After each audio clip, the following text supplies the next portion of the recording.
Isang mapagpalang araw pong muli mga kahadot. Andito po ako ngayon sa ginagawa kong hagdan. At kung makikita nyo sa likod ko, yan yung location ng hagdan natin. Yan, tara guys, tingnan nyo ang kanilang paggagawa ng hagdan.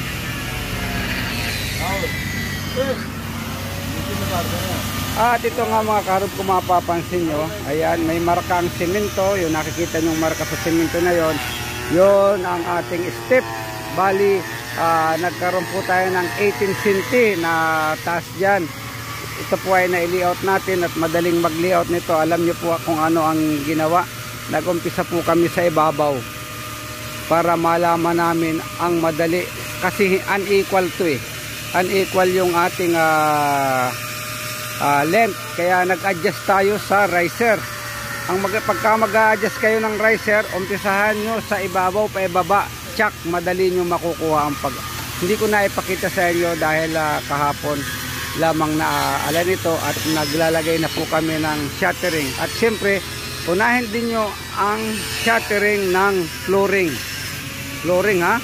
Pag nakuha nyo yung shuttering ng flooring, may point kayo sa baba. Yan, point sa baba dyan, yan, makita nyo yun, sa gilid na yun hanggang doon. Then maglalagay tayo ng mga joist, suporta. Ang mahalaga, nag-umpisa kayo sa top slab pababa.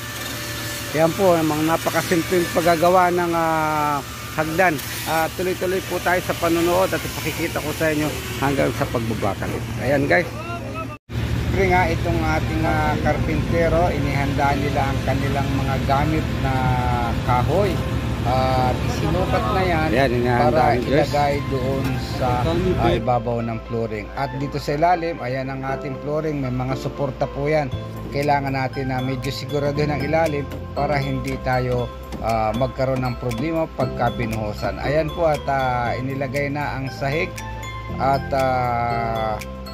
dapat yung sahig mo ay maganda at matibay ang plywood siyempre. Ayan, ginamitan po natin ang 3/4 na plywood dyan at ang kahoy natin ay 75 by 75. Ayan, at ginagawa ng ating karpintero ang pagpapako para matibay at hindi basta-basta bibigay. Tuloy po tayo sa panonood.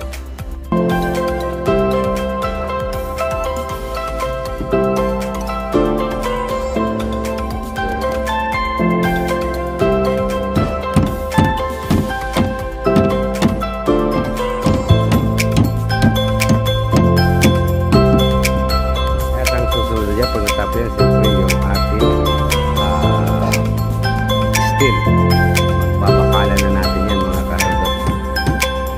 Papalak sa telephone yan.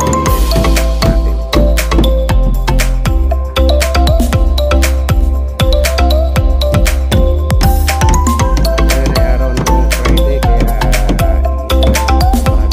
ngayon nag-overtime yan, kaya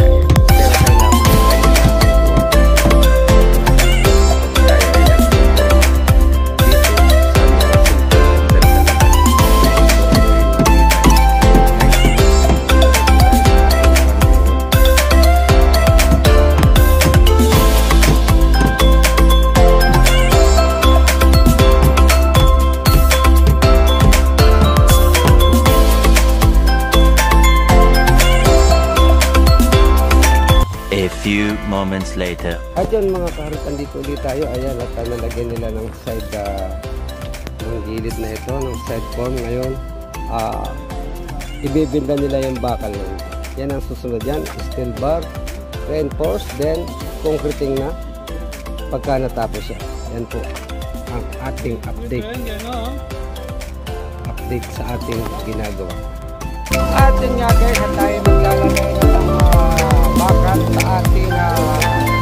Ayan, kung makikita ninyo, naglalagay ng ating mga installer na itututo ko sa inyo guys ang paglalagay nila.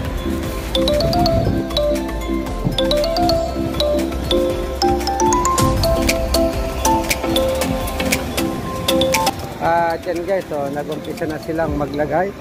Ayan ang bars natin, ibabaloktot na lang ito. At siyempre, doon sila sa ibabaw nag-umpisa. Yun, pinapasok nila ang kabilya. Ayan. Okay? Ang mangyayari niyan, yung top, bottom, bottom bar. Ayan. Ang ginamit po natin bakal dito ay 12 mm lang. 150 ang spacing ng ating gagawin dito. 150. Kaya ito man ay 200, naging 150 na lang. Ay sus, magkaroon tayo ng difference dito dahil ang kanilang spacing ay 200. Guys, at abangan po natin ang kanilang paggagawa. Ayan, makita meron tayong nag-double beam tayo dito, additional yan. Ayan.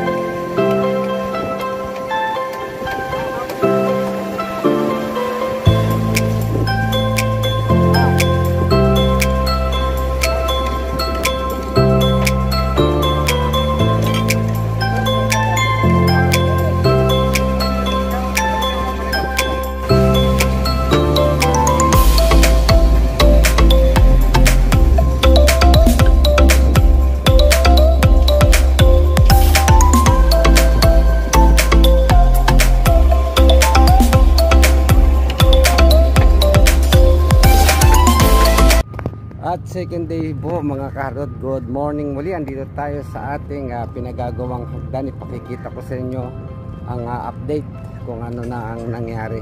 At guys, andito tayo ngayon. Good morning! Good morning! Hulok wise! Shala, okay. What happened now? Now coming good? Oh, now yun, nakapaglagay na ng bakalas question guys. Good. Ayo, very good. Now yan, nakapaglagay na sila ng bakal at yan, dinidiretso na. Yan guys, at mamaya ipakikita ko sa inyo ang kabuuan niyang pagka nangyari. Andito sila sa taas ngayon.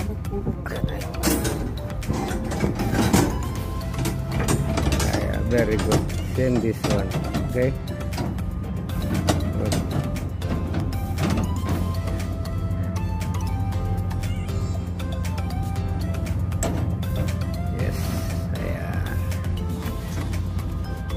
Op.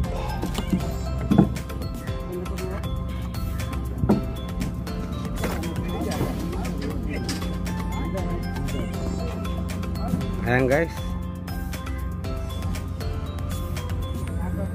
More moments later.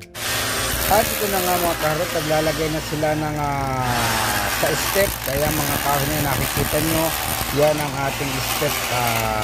Taas ng step natin ay ang lakang luwang ay 28, ang hakbang, ang riser ay 17.5. Ayan po at